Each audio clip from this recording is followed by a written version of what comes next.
Hello and welcome to Lunch Break Reviews. This is a podcast about the things you love and the voices that do and don't. Each episode I'll travel through the realms of awesomeness and take a look at some of the best good and bad reviews I can find based on title alone from this week's current movies. I'll look at the past week's top box office and movie releases for the upcoming week as well. I'll even give you my thoughts and some of the normal theater goers' thoughts as well, all in under 30 minutes. Tune in throughout the week on TikTok and YouTube, and you'll hear about TV and comics. Don't worry, you'll get them on the podcast feed just a little bit later. I'm the self-proclaimed Emperor of Awesome, Bradley Beaton, and this is Lunch Break Reviews with the new episodes at least every Sunday.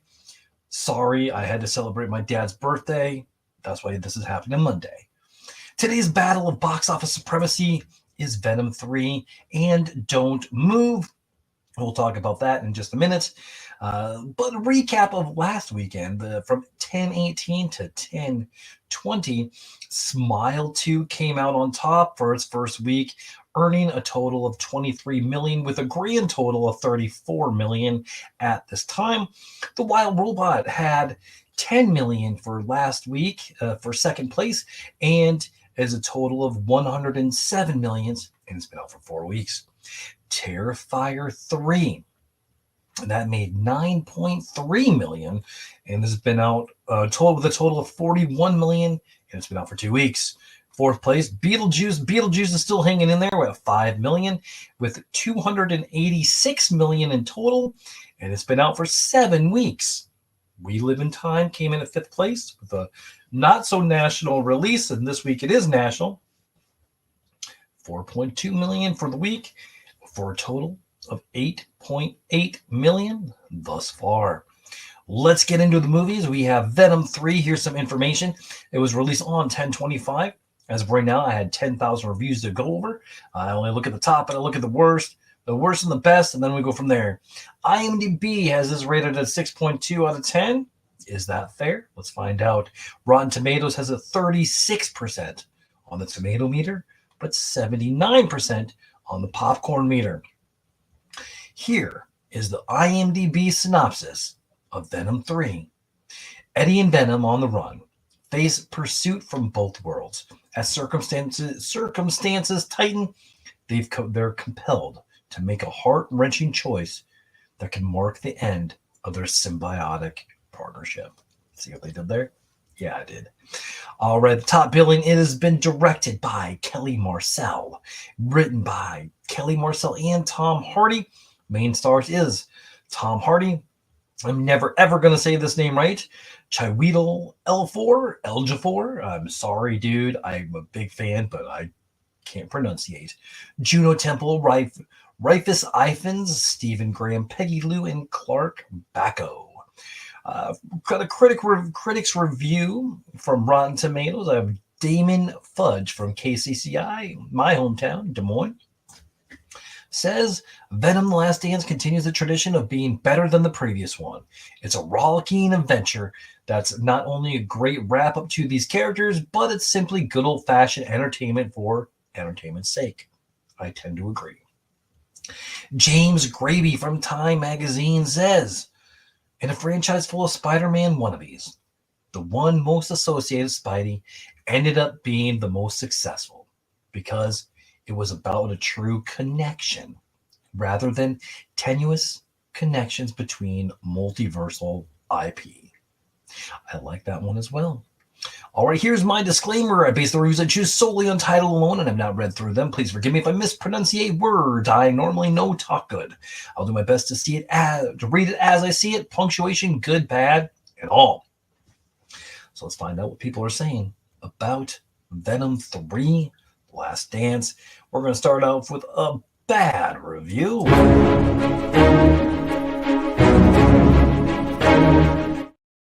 All right, this is dated the 23rd of October, and this is a 1 out of 10 stars, and is titled Pathetic Movie from the World of Marvel.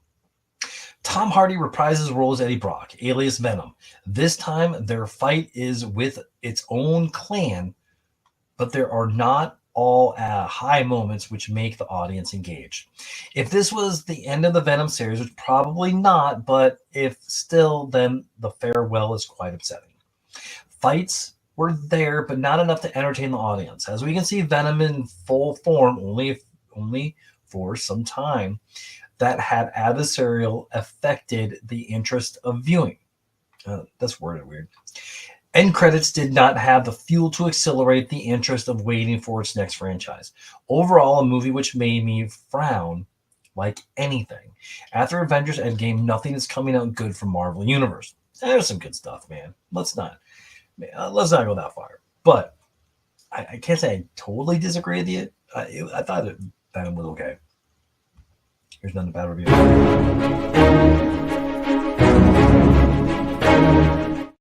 And this one's got spoilers. This is from the 24th of October. It's 1 out of 10, and it's called An Ending But Not an Ending. If you've seen it, you know. Warning, spoilers. First off, advertising Brock as a cool anti-hero with no self-regard for cleanliness or spandex is used in a cruel way by spending too much time on his shoes in this movie. It's not just funny, and he walks like a cripple now. Not only do they destroy his image, but they needlessly go after your intelligence even harder. Spoiler alert. They kill Venom in this movie, but spend 20 minutes total runtime in a vendor stall in Mexico, where they literally show you Venom shedding a piece of himself and tell the audience viral shedding. These things want to live, and puts a piece in a vial. It's well acted, and I believe a lot of fun to make. Well done CGI artists loved the fast-paced action, multiple Venoms. But this movie's like a lollipop. You love the moment you get it, love while eating it, but then it's just a stick and you realize it was not worth it. I don't know, man. I had fun with Venom. I'll get into my thoughts in a minute, but let's go over some more reviews. Let's do some good.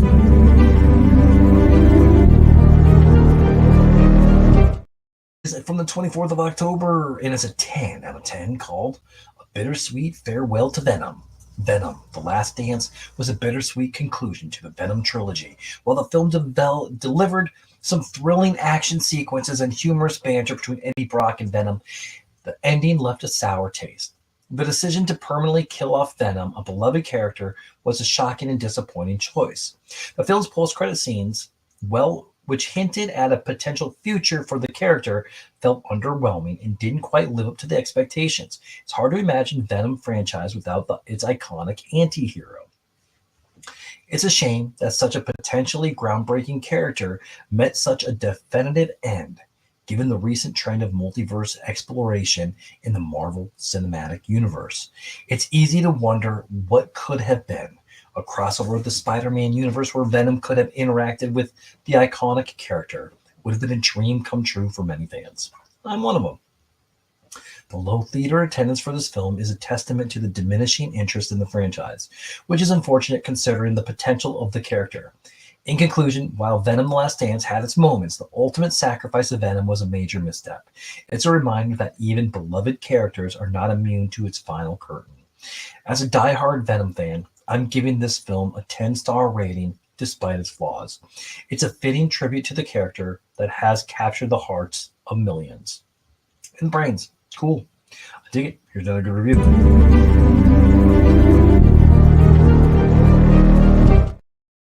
From the 23rd of October, this is a 10 out of 10 and it's called Venom is the Funny Character. Warning, spoilers. If this is truly the last dance, then things end for Venom much as they began, with a mostly boring superhero story occasionally elevated by a jittery Jekyll and Hyde performance from Tom Hardy. Venom The Last Dance is torn between its responsibilities to big budget comic book movie making and a more focused genre story of a boy and his alien. The threat Null poses from afar often steals the movie's focus to disappointing results, but there's still some fun to be had on this freaky ride into the sunset. Largely courtesy of the toothy titular symbiote, lackluster action and new addition that distract from the unique relationship at the franchise's heart, suggests it's past time to send this Venom horse to the glue factory. Hopefully we get something back that sticks a little more. All right, fair enough. Let's do one last good review.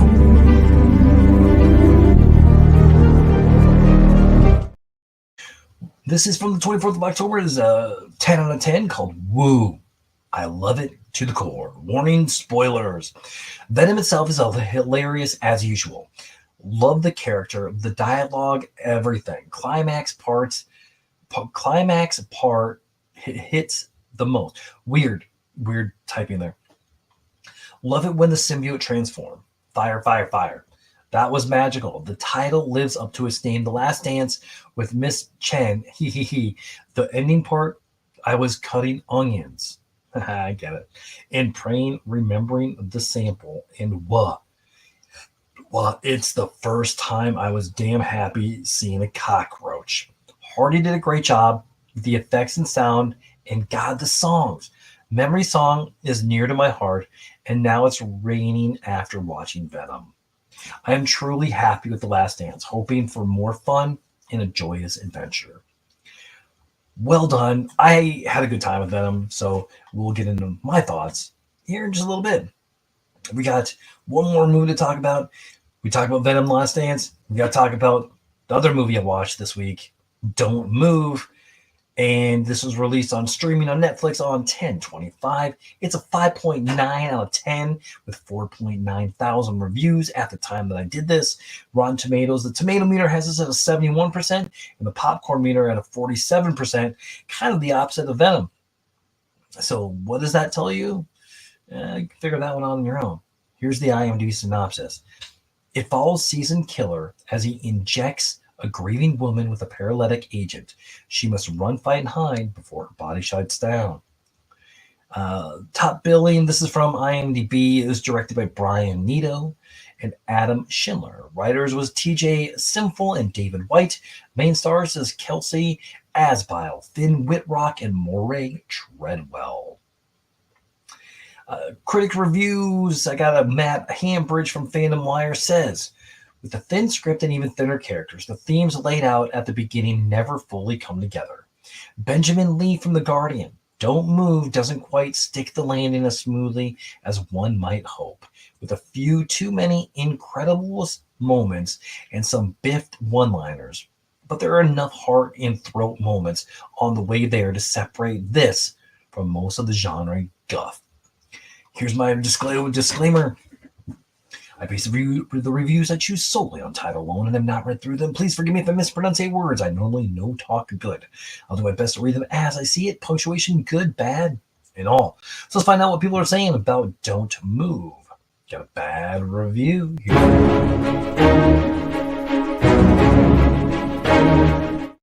And this is dated from the 25th of October of 2024. It's a 1 out of 10. Don't move to this movie. Warning, spoilers. One good thing about Netflix is that when there isn't much happening and the acting is subpar and the plot starts becoming predictable, you can skip forward 10 seconds. This is one of those movies where you don't want to let it play out.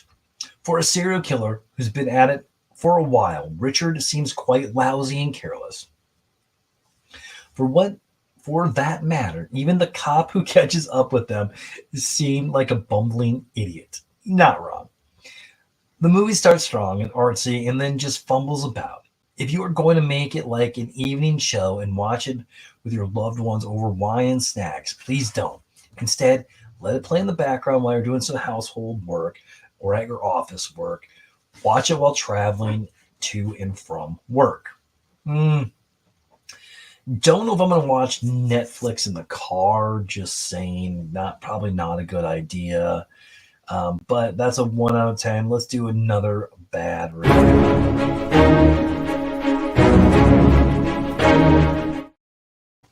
And this one is a 1 out of 10. It's dated on the 25th of October. And it's called So Bad It's Offensive. Warning, spoilers. Let me start by saying I have no qualms with anyone but the writers. The issues listed below are just a fraction of my feelings after watching this movie, and I could say more, but I got tired of writing. First, they sexualize the main character. which in a movie where her entire experience is being unable to move, it undeniably degrading uh, is undeniably degrading. Her eye makeup never moves, despite her going through rapids, muds, dirt, etc.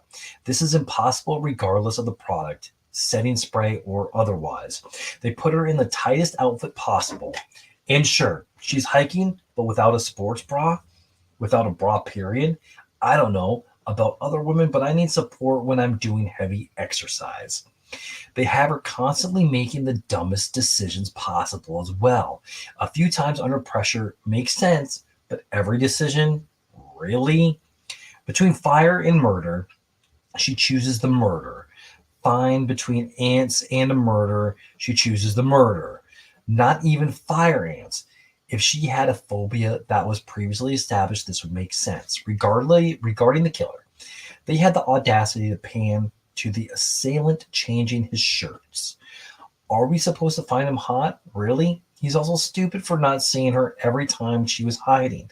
His line of sight must be atrocious. He must have horse blinders on, no other explanation. He's also slow and not intimidating. His solution to everything is setting it on fire. Also, he leaves his fingerprints everywhere. I find it hard to believe he has gotten away with so many murders, especially if they did hit the same as in this movie. Also, every character who could intervene is illogical. The old man, fine, he's old, but the police officer, his entire job is to be suspicious and to not be caught off guard because they are constantly under stressful situations and dangerous individuals. Save yourself the time. Don't watch this movie. Cool. All right, man. Here's another good review.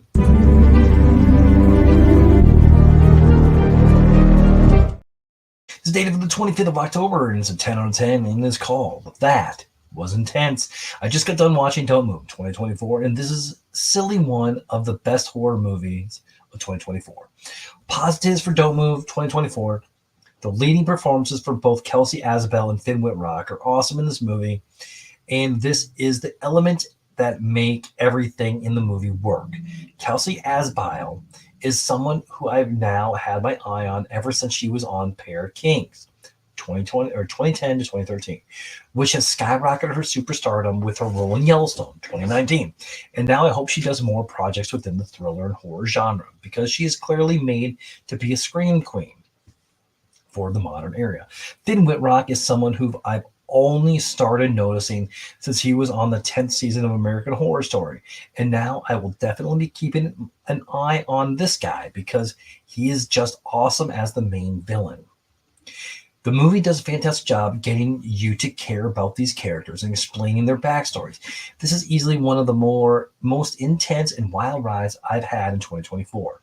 And there are only 2 months left in the calendar year. Overall, if you haven't heard about this movie, then you need to go on Netflix and watch this movie now because you're going to be on the wild ride from start to finish in the movie. This is easily one of the best horror movies of 2024 and is one of the best movies of 2024. I don't know if I go that far, but I thought it was good. Here's another good review.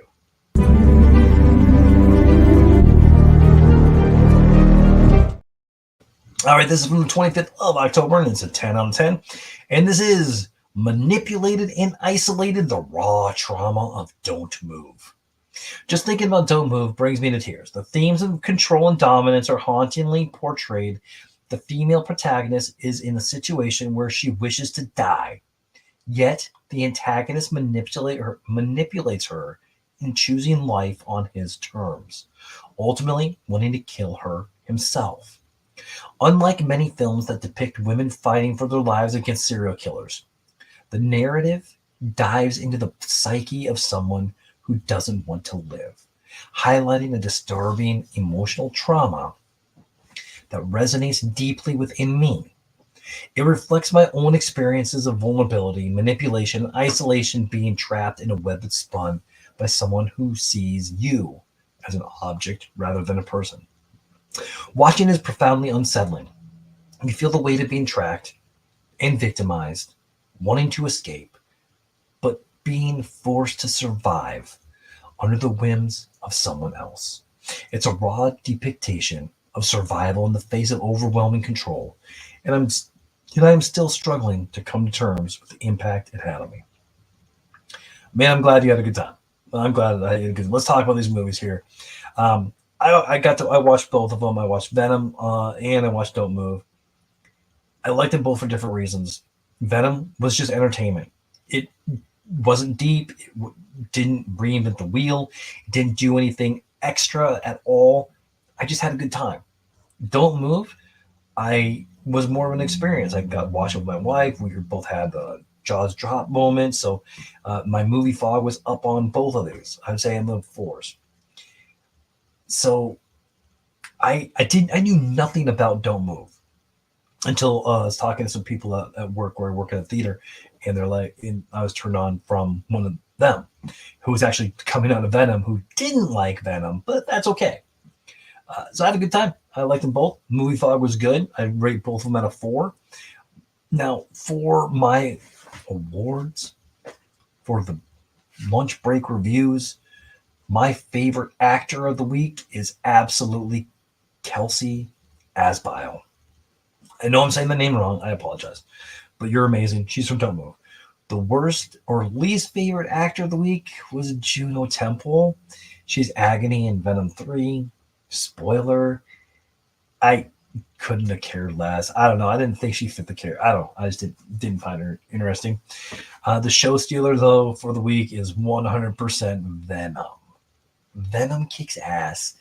I liked everything with him and Eddie. It was great. You got to see it. Let's talk about who won this week. The who won IMDb this week.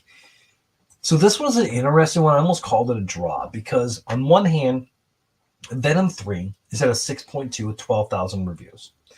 And Don't Move is at a 5.9 with only 4.9 thousand reviews. So we're really, really close there. But I had to go with Venom just because it's a more well-known movie. And so I think that's got more of a chance to grow. Now, Rotten Tomatoes, on the other hand, Venom, this is interesting. Venom was at a 36% on the popcorn or on the tomato meter and a 79% on the popcorn meter. And then Don't Move was pretty much the exact opposite, 71% on the tomato meter and 46% on the audience score. I tend to trust the audience score more than I trust critics. So I had to give Venom the win. Now, my top 5s for the week was number 5, Lioness came back. And if you like Lioness, if you like Taylor Sheridan stuff, you're going to like the show. Number 5 or 4, Don't Move. Number 3 was Venom 3. Number 2 was Green Arrow issue number 17. And my number 1 favorite of this last week was Absolute Wonder Woman number 1. Such a good book. If you haven't read it, go get some comics. We love them. We have to. So I have here. How about this? How about you decide what was better? Did you watch them? Did you like them? What do you think? Where would you rank each movie? Are you going to go watch some movie? What are you looking forward to? I want to know. And who do you think is going to win the box office? Oh, it's going to be an easy one. This is going to be definitely a win in the world of Venom 3. We know that they actually already did. And keep an eye out for lunch break review quickies with good and bad reviews on your favorite TV shows and comics early on TikTok and YouTube, and then later on podcast feed. This week, look out for Green Arrow number 17 and Lioness. If you want to find me and friend me and follow me, let's talk at Facebook at Nerd Positive, YouTube at Nerd Positive 1, TikTok at Nerd Positive 1. My work TikTok is at movies.bs, and Instagram is at the Fandemic1. If you feel there's more of a conversation, feel free to reach out and let's talk. Who knows? Maybe you'll be the next guest on Nerd Positive. If you want to support the show, there's several ways to do so. Go to buy me a coffee at buymeacoffee.com/nerdpositive, Patreon at patreon.com/nerdpositive, PayPal or Venmo. I'm not going to say no. Bradley beats him. And most importantly, just share the show with someone you want to make a little more awesome. Don't forget to leave a 5-star review. Share the show with someone you like. And I'm at 25 minutes. Look at that. I'm under 30. So Venom 3, The Last Dance, and Don't Move. You just got Lunch Break reviewed. Have a good day.